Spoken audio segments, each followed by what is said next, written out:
Hi, I'm James Verdier, and welcome to the American Institute of Biological Sciences Bioscience Talks, which is a forum for integrating the life sciences. For today's episode, I'm joined by three fantastic guests from the Scientist Network for Advancing Policy, who will introduce themselves momentarily. They were here to discuss their recent special report in Bioscience that describes a coalition, and you'll find a link to that special report in the show notes, as well as some links to other programs and resources that we mention in the podcast. So with no further ado, let's go to the interview. Thank you all very much for joining me today. Thank you for having us. Yeah, thank you so much. Great. And just so our listeners can match your names and your voices, I'm hoping I can get you all to introduce yourselves in no particular order. My name is Anna Rader Groves. I'm a recent PhD graduate in the neuroscience program at Georgia State University, and I am a member of SNAP, the Scientist Network for Advancing Policy. I can go next. My name is Amanda Finn. I am a fifth-year PhD candidate in nutrition sciences at the University of Alabama at Birmingham, and I'm also a member of SNAP.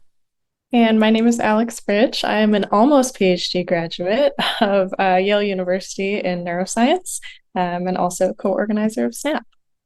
Okay, great. Thank you. And so we will, of course, be talking about SNAP today.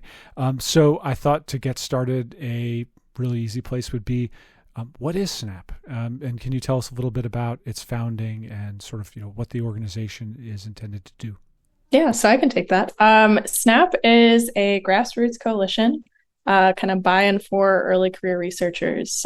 So we got started at the AAAS, another acronym, the Association for the Advancement of American Science, yes, meeting back in 2025. There was a lot happening in the world of science at that time. And we had a bunch of early career people gathered, at happy hours at the conference, kind of just connecting with each other and being like we want to do something. We want to gather together. We're all experiencing kind of similar issues all across the country. So a Slack was created, and I swear this entire podcast is not going to be an ad for Slack, but we really love Slack. We hopped into this Slack, and it became what is now SNAP. A bunch of folks from different institutions, largely science policy student groups, graduate student groups for the most part, of different institutions, and then just other folks that were engaged in science communication and science policy work, again, largely graduate students, that started with the McClintock letters, and it grew from there. So I don't know if someone maybe wants to talk about kind of McClintock and how that blew up. Before we get into McClintock, I kind of also wanted to describe a little bit about how SNAP works. Since we're a non-hierarchical organization, what tends to happen is there'll be a student or an individual in the group who has an idea. And so maybe they're like, how can we meet with our representatives and talk about the importance of science funding? Or I have an op-ed idea I want to pitch to an outlet. Who can help me with that? And what happens is people will overwhelmingly start hopping into the chat. Hey, I have this connection. Let me help you. Let me get this working. So just to illustrate this, a couple weeks ago when the OMB proposed rule was released, one person entered the Slack channel and said, I want to write an op-ed and pitch it to an outlet by 5 p.m. today. And that was on a Friday. And over the course of 3 hours, about 10 to 12 of us SNAP members started working on the op-ed, writing the draft, editing it. And unfortunately, if you weren't checking your Slack messages, you missed out on that, because in 2 to 3 hours, there was the final draft that was sent and was published in Science Politics. So what we do that might be different than other groups that are in science policy is we're buying for the early career researchers. So that's like graduate students, undergrads, postdocs. But we do a lot of learning through action and through trying and just learning, on the job, if you will, as opposed to just being all about teaching or all about a resource hub. We really love to take action and do things. An example of this was the McClintock Letters Initiative, and I'll hand it off to someone else to describe what that was all about. Yeah, I'll share a bit about that initiative. It's really where I got to join in to SNAP. That was my entry point. The McClintock Letters was a nationwide initiative originating from a group at Cornell a science policy group that really started kind of expanding, and as SNAP was forming, really we started drawing people into this initiative as kind of the first just draw in the first pull into this type of work for a lot of folks. And so the initiative was framed around this idea of writing to your hometown newspaper, explaining to your hometown community what your science is, why it's important, and why it's important to fund science for your community. And so really getting to this idea of it being local, connecting with the broad constituency, and explaining that these proposed cuts to science that had come out from the president's budget request in early 2025, or in spring of 2025, really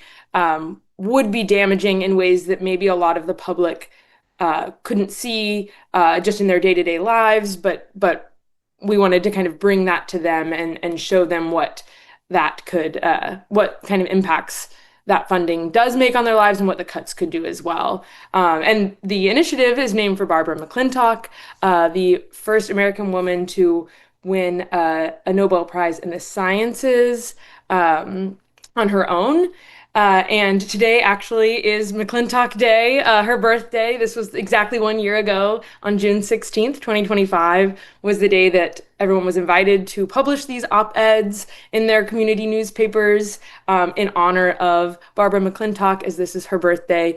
She also was a huge advocate for science funding, and so we felt it was very appropriate to name for Barbara McClintock and her work, both in her advocacy and also just the pioneering force that she was in showing the diversity of backgrounds and experiences that make science better. Great. That sounds like the kind of thing that I should know and did not know off the top of my head. So thank you for informing me. I'm curious about, with the McClintock letters, the focus on, local papers. I think a lot of times, when people think about outreach and stuff, they tend to, sort of aim for the stars, and it's all about only that New York Times op-ed. Whereas it seems like the focus here was really local. How was that decision made? I'm assuming it's, something that was chatted about over a Slack channel, but what kind of led to that sort of decision? Yeah, I mean, I can speak a little bit to that. I think, something that because of that is so woven into like the ethos of what SNAP is all about when we think about, science communication and what that looks like. Science communication really most effectively is this bi-directional thing, right? Like it's not just like, okay, as scientists, like let's talk at people about like why we're so high and mighty and perfect at what we do and know better than everyone else. We don't. And I think one of the things that facilitates that bi-directional relationship is obviously having a relationship with who you're talking with. And so, kind of local communities for that reason was a really cool like way to actually facilitate some engagement. For example, I published in my local paper. I had people talking to my mom, down the street, all my neighbors and stuff reached out to me. I had someone from my hometown who reached out to me and was like, oh, I saw this in the paper. And, actually, I kind of am unsure about this point. And they disagreed with someone. We had a productive conversation about it. So, I think like that was part of the approach there was, right, this facilitates actual conversation. And that's meaningful science communication. The other piece of that is like, we are of communities. Like scientists, I pursued science because of my community. The topic I pursued as a researcher is because of folks I grew up with and experiences I had in the community I was raised in, and the teachers that we all had that kind of inspired us to pursue science. That's who we were trying to connect with through this initiative. And so I think that sort of, just community-based ethos was something that I know the folks at Cornell that really ideated this initiative, like that was really central to where they were like, how do we break through all of this noise of, like everyone is in their own media worlds, and ultimately a place where we might be able to kind of break through and connect with people is within our local communities. And I just want to add to that by trying to target our local newspapers, it was, I think, in many ways more accessible for people, and there would be lower barriers to try to get in many cases, your first op-ed published at a local paper compared to, New York Times or these other outlets where it would be a lot harder, I imagine, to try to get your piece published there. And one of the things, we had over 200 pieces published as part of this initiative. And I think, you're not going to get 200 pieces in some of these really like top outlets, because at a certain point it's like, all right, they're saying the same thing. But this way you're able to actually like target your audience specific to your community. So I'm doing my PhD in Birmingham, Alabama, but I'm originally from Southern California. So it was a great exercise in remembering like what lessons did I learn in Southern California at the community college level in my town. And I was writing to that audience. And it would have been a totally different experience if I was writing to the community in Birmingham. And I know some people who wrote letters, they did write multiple letters. So they are able to write one to their hometown community and one to the area or the town where they're currently getting their degree. So that's also like a really good exercise for early career researchers to start practicing their writing skills and think about different audiences. And I'll just chime in to say that the New York Times did actually do an article about this initiative. So in that way, I think it's kind of cool that we were able to come through and like everyone contributing in their own communities was newsworthy in and of itself and highlighted in that bigger outlet as well. So Right, it kind of nicely comes full circle that way. So I'm wondering now about training and education, because one thing that's a hobby horse of mine is that it's sort of unfortunate that scientists a lot of times in their traditional training don't really get a lot of opportunity to learn about communication and to learn about writing beyond writing for a scientific article or a journal type of venue. And that's something I do at AIBS is I teach a writing course, and it strikes me as a really important but oftentimes unmet need. So I'm kind of curious about how you were able to get people to feel comfortable or have the skills that they needed to write these op-eds, because I think, a lot of times if somebody had come to me, when I was young and said, write an op-ed, I wouldn't have known where to start. And so, how did you kind of get folks comfortable enough to be able to undertake that task? I think a critical component that has been present in a lot of our major initiatives is recognizing that gap in either knowledge or even just confidence a lot of times exists. And not saying just like, well, just go for it anyways, but actually trying to provide some amount of meaningful training. So with the McClintock initiative, there was another Slack channel. I think we should try for some kind of promotion for this. Our Slack channel that also was used to kind of get feedback on your writing, so you could submit that and people would send feedback. There were additional, people with real training that would give feedback on your writing.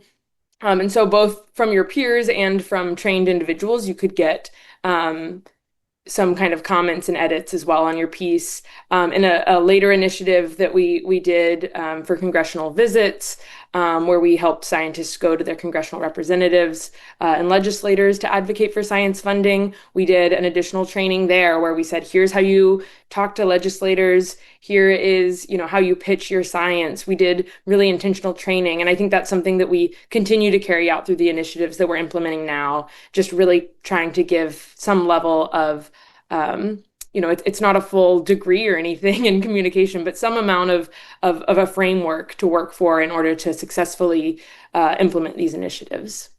Yeah. And I think like our kind of best practice we've seen happen in that is like a mix of like collaboration with folks who have been doing this for some time, right? So we had folks from AAAS come in and provide expertise for the congressional district visits, talk about that, and some level of peer education. We have folks who have done a little bit of this, and they may not, see themselves as experts, but they've done it, and they also have more of a, kind of relatable experience in that way with a person who has never done it. And so that kind of connection allows them to really like advance each other in that skill set. And so we've found that like that mix seems to be really approachable and helpful for folks. And I think too, something that we really emphasize, I think to Amanda's point earlier, is this sort of like learning by doing and learning by action. I think, one thing we could do as Snap, right, is just, create trainings to do these things and not actually provide the opportunity, the infrastructure to go and do it.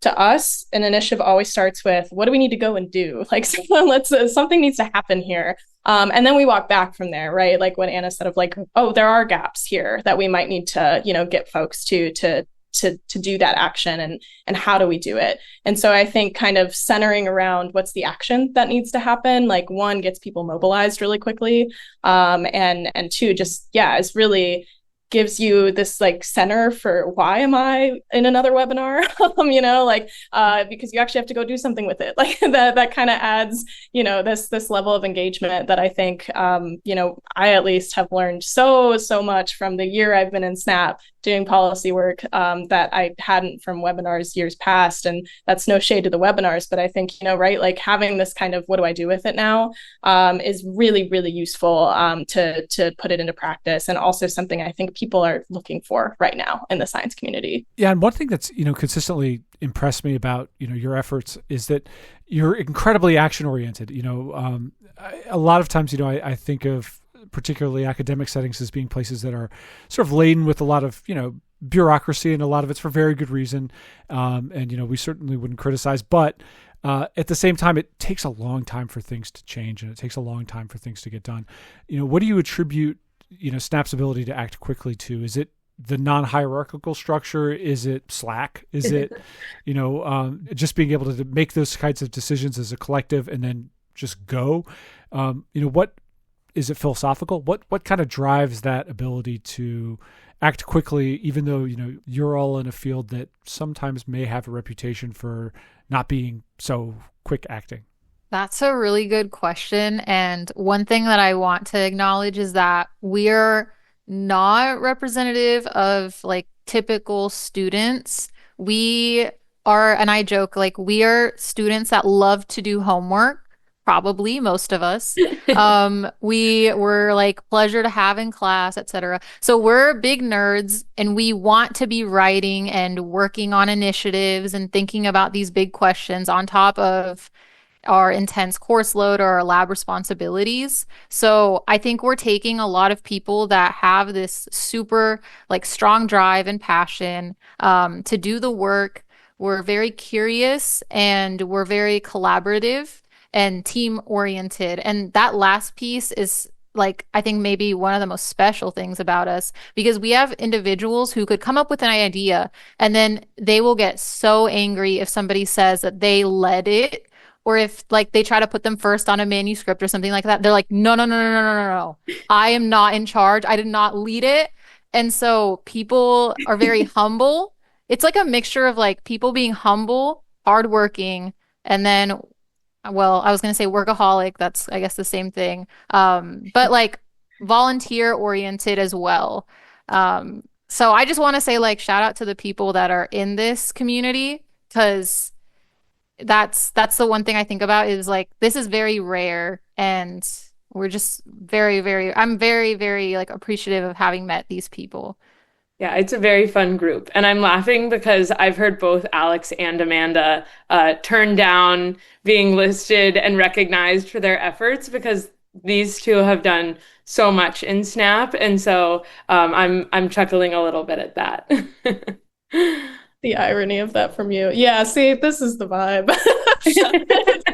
Yeah. We're just fun. Everyone's just fun. And like, I think, like deeply supportive. Like Amanda said, it's a lot to like, do this work on top of being a PhD student. And so I think, there's just sort of like everyone kind of has this like little desire of like I really like want to see something tangible like come of my efforts. And I think in the lab you don't always get that, right? And Snap is this space where we can go to and be like, okay, if we get together with these people, like I can do so much more than I can do as an individual, and like I can turn around something really cool and really tangible with like the coolest people I've ever met in a month.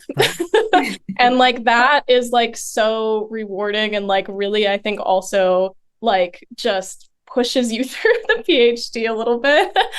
So I think for all of us it's a little bit of that too. But yeah, it's a bit of, if you just get a bunch of type A people in a room that care about the same thing, like what's going to happen, it's a bit of that. Yeah, and even to the point of caring about the same thing. I think like we're all there because we care about science and we care about science in communities and that communities are integrated into science. But I would say there have certainly been initiatives that I'm like, I've never really thought about that before, but because, Alex is leading this and she really cares about this, like I'm gonna learn about it. And so I think that really brings in that team element as well. Like whenever I defended in March, the number of people in SNAP who joined the Zoom link for my dissertation defense, right, not science policy related, was so moving to me. So I think, again, that element of like teamwork and really kind of being such a supportive environment, I think has been really key as well. That's great. I'm curious, how do you plan to sustain it in certain moments? In terms of politics in the news, it's easier than others to get a sort of a groundswell of support going. What are your plans over the longer term to ensure that these sorts of efforts keep going? Such good timing to ask that. We have a retreat this weekend where the people are gathering to discuss exactly that. So we do not have a long-formed answer to that today, but we are definitely thinking about it because I think there's some element, right, of if a good thing serves its purpose, do we need to sustain it just to sustain it? And there's some element of this is a really cool and powerful community that, if sustained, like could build something long term here. And so we're talking about what that could look like too. But yeah, it's definitely it's unique, and it's like kind of non-hierarchical structure. How do we kind of keep institutional knowledge, I guess, across folks, defending, graduating, moving on, and different things. That's always a struggle with student groups. And I think one thing that I do trust in us figuring that out is we have a lot of folks who are leaders in their campus communities of groups where they've dealt with student turnover and kind of having to deal with that. And so we have a lot of people who have this experience that are now bringing it to this larger group and can think about that problem together. So I'm confident we'll figure something out. But yeah, stay tuned, I guess. We're gathering in DC this weekend. I know. I want to hear from the Penn group because I think their science policy group has been around for like 10 plus years. I'm like, I want to know how you guys kept this around. Yeah, we definitely have some experts there, folks from Johns Hopkins and Penn who really have led a lot of student, science policy groups. Alex has been really involved in kind of like broader graduate student governance stuff that I think brings a lot of this kind of wisdom. And so it's certainly something we're thinking about, I think, very carefully. And, and there are elements I think already in place that we've talked about, kind of general guidelines and policies that have already started forming. But yeah, I think it'll certainly be a little bit more coalesced this weekend. Oh, that's fantastic. And how many people are you expecting, just out of curiosity? I feel like the last number I heard was 60. Is that right, Amanda? 47, something around there. Okay. Yeah, I was like, it's almost 50. Yeah. So, yeah. That's great. And then that actually raises the question, how many people are involved in SNAP? I think we have about close to 200 members.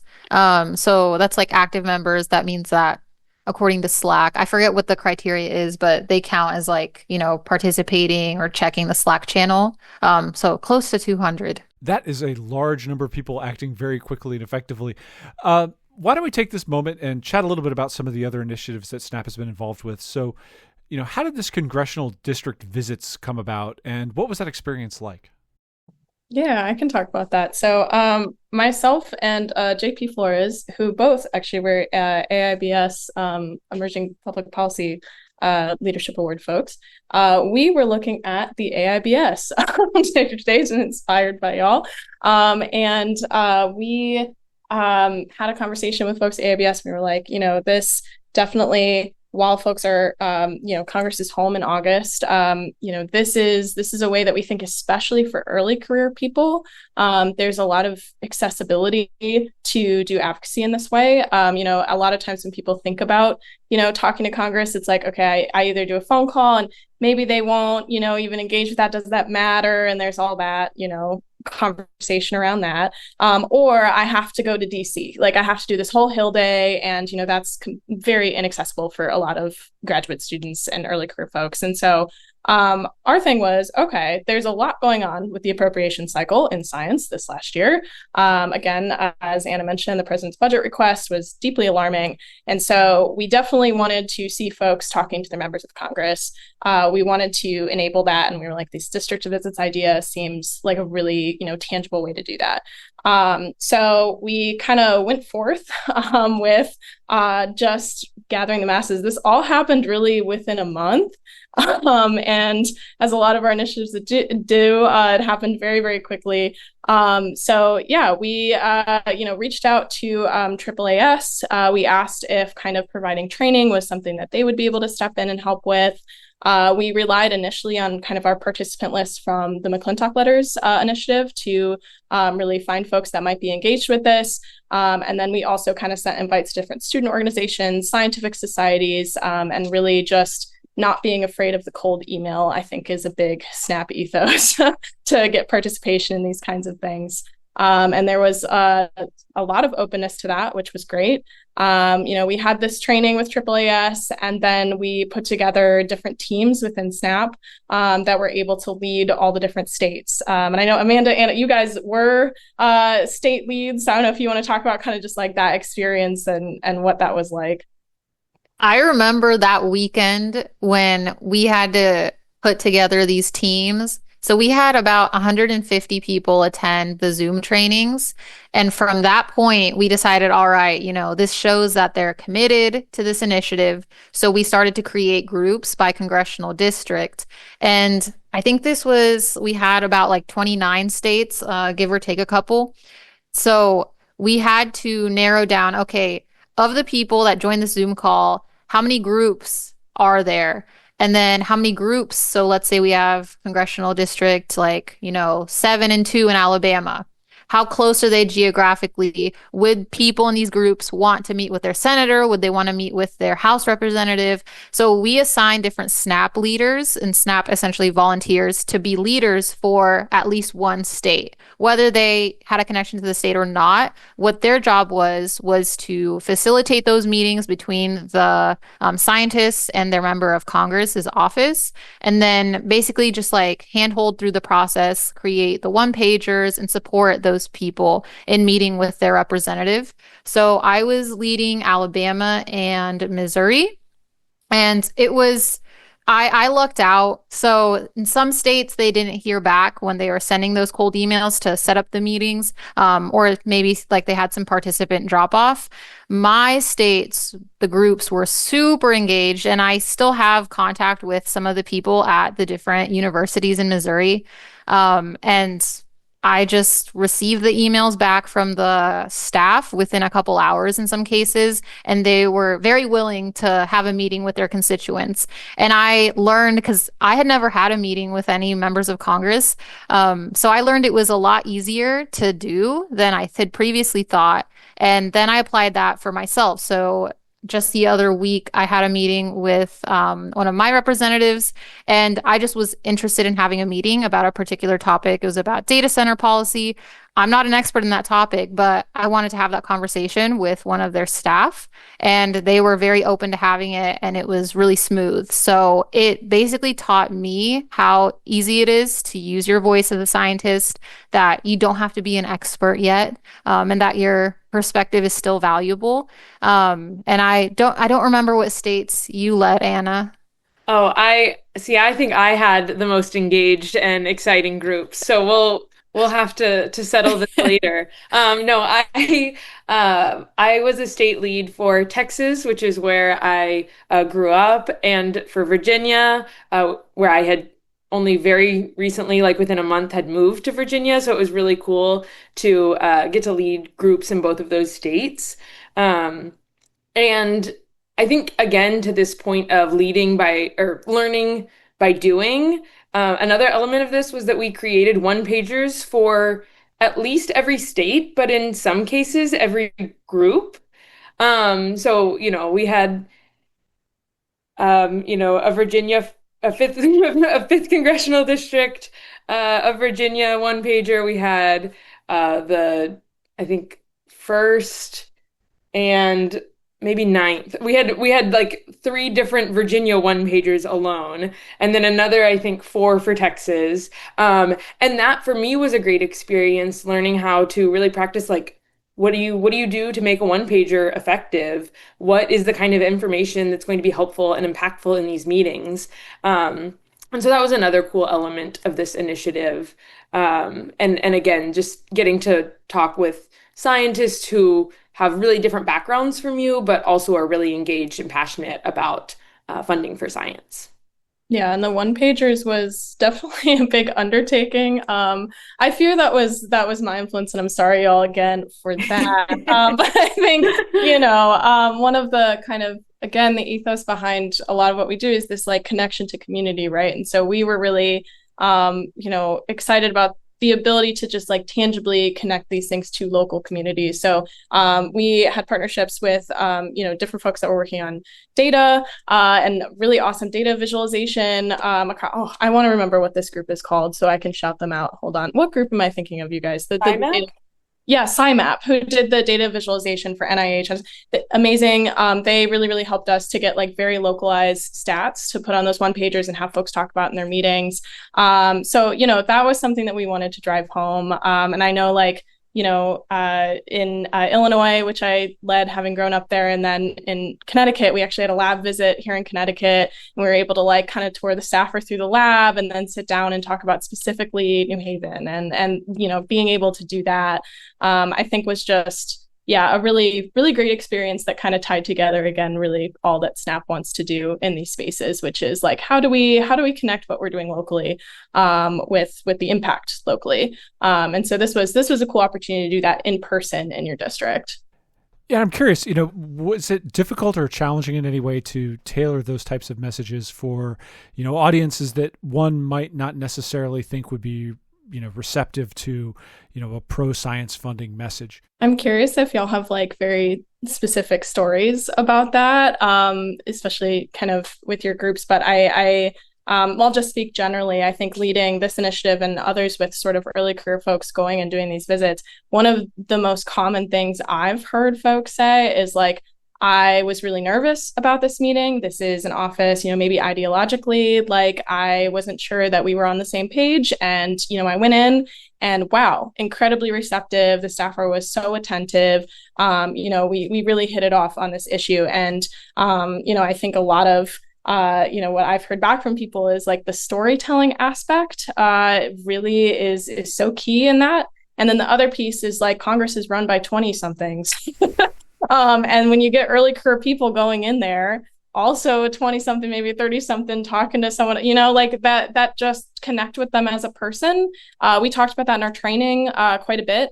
Time spent on small talk is not completely wasted time. Don't go off the rails, but like spend some time with them. Like, talk about the Bears. If you're in Chicago and you want to talk about the Bears, talk about the Bears. Like, like go and connect with this other person that is in a similar life stage as you as a person, and then tell your story. That is where you kind of connect and then come in with the impact. So I think that was at least generally a lot of the feedback I've heard from those kind of situations. But I don't know, Anna, Amanda, if you have kind of stories that come to mind. Okay, when you said like it's the 20 somethings running the show, the way that feels so true. And when I was talking to some peers of mine, I'm like, the way that it feels to talk about science policy while you're tabling at your university and like some random student comes up and you have to, talk to them about it. That's how it feels to meet with some of the staffers. And so like whether they're from a Republican or a Democratic office, you probably have a lot in common with them as like, early career, as people in grad school. So it felt more natural than I imagined.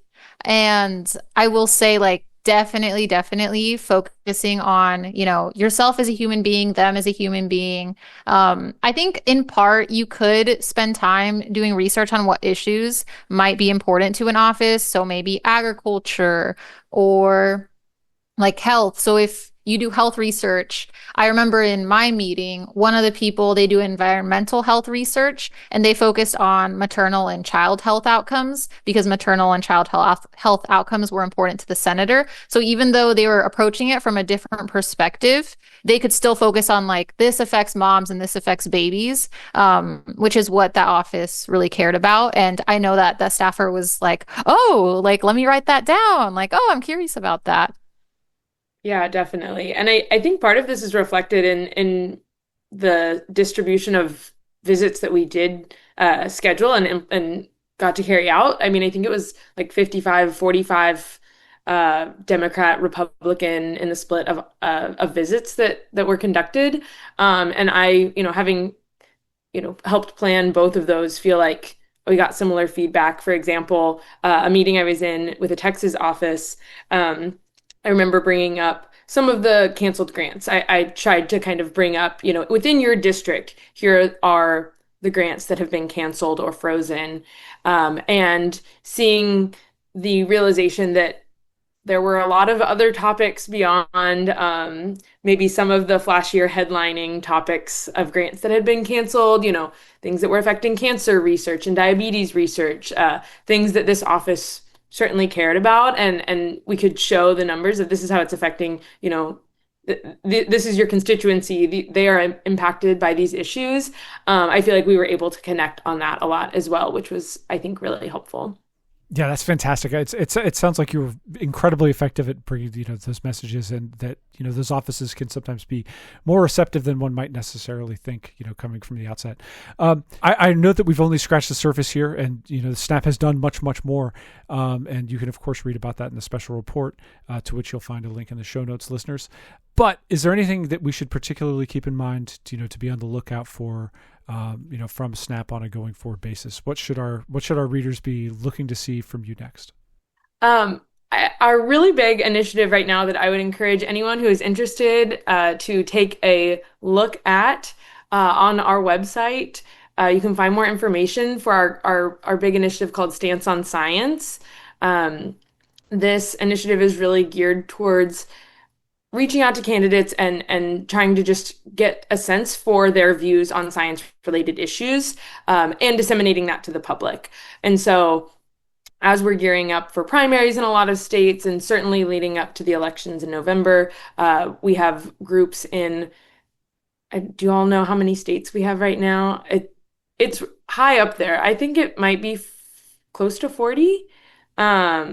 States have teams where people are coming together, looking at the issues that matter in their communities, really trying to get a sense for how science is impacting, again, that local piece, their communities, and how those issues might impact their constituents or the constituency there, and coming together, crafting very thoughtful questions to then send out to the different candidates. And as those have come in, I think only a few states have really gotten candidate responses so far. I think it's Colorado, maybe a few in California, and as these responses are coming in, they're really working to make sure that the public is then aware. Here's what these candidates think about, environmental policy or agricultural policy, health, funding health research, any of these types of topics that then may inform the way that people vote. And so there have been different variations of this. I know in Athens, Georgia, they've done town halls for the mayoral candidates. There have been different ways. Again, snappers get very creative. And so there have been a lot of different ways that people have taken this initiative. But if anyone is interested in getting involved, we are still certainly welcoming volunteers, scientists, or, if you're just looking to get this information, like really keep an eye out, because it is coming to an election near you soon. Awesome. I think that's a great note on which to leave the conversation. Thank you all very much for joining me, and thank you even more so for all the work that you're doing. I'm very grateful.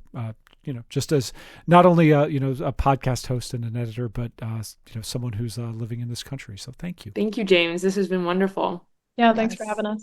Yeah, thank you for your support. And that concludes this episode of Bioscience Talks. Just a reminder, the journal Bioscience is published by Oxford University Press on behalf of the American Institute of Biological Sciences and is made possible by the support of our members and donors. Thank you, and talk to you next time.